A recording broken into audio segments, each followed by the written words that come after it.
نزلت الفيديو السابق عن هاي القصة، طبعا انا ما شرحت، نزلت بس اجزاء وانا بقصها. طلبتوا مني شرح كامل عن طريقة قص هاي القصة. طبعا القصة هاي بتعتمد على نوع الشعر، لازم يكون كثيف وناعم مثل شعر الشاب اللي بالفيديو، يعني ما شاء الله شعره كثير حلو وبتزبط عليه هاي القصة. طبعا كان الشعر طويل بهذا الشكل، نازل كثير على عيونه، الغرة طويلة، شعره من ورا طويل نازل الاكتاف. اول شي بنقص الزيادات لحتى ما يلبكنا شعر طويل.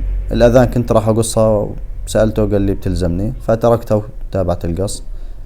بنقص كامل الزيادات لحتى ما يلبكنا الشعر الطويل. طبعا ما نقصر لحتى ما يقصر الشعر، نخلي فيه زيادة شوي لحتى نشتغل براحتنا.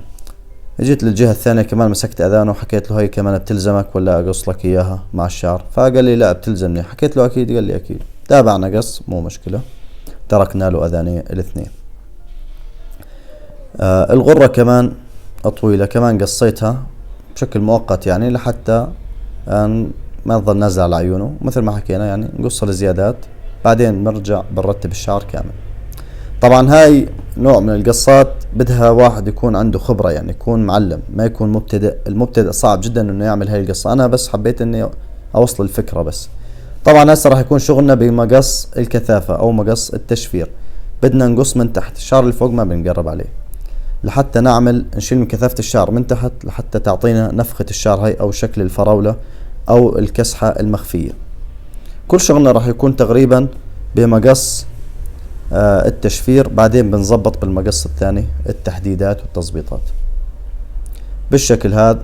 بنركز من تحت، حتى الغرة بناخذها بمقص التشفير لانه الشعر ما شاء الله ناعم وكثيف، فبناخذ من كثافته من تحت لحتى يعطينا هيك رسمة نفخة بالشعر، او هاي قصة الطاقية او البطة، في ناس تحكي لها البطة، بس البطة تكون قصيرة من فوق الاذان، هاي نازلة لتحت مثل الخوذة صايرة. بس هاي مثل ما حكينا بتحتاج شعر يكون مثل هاي النوعية.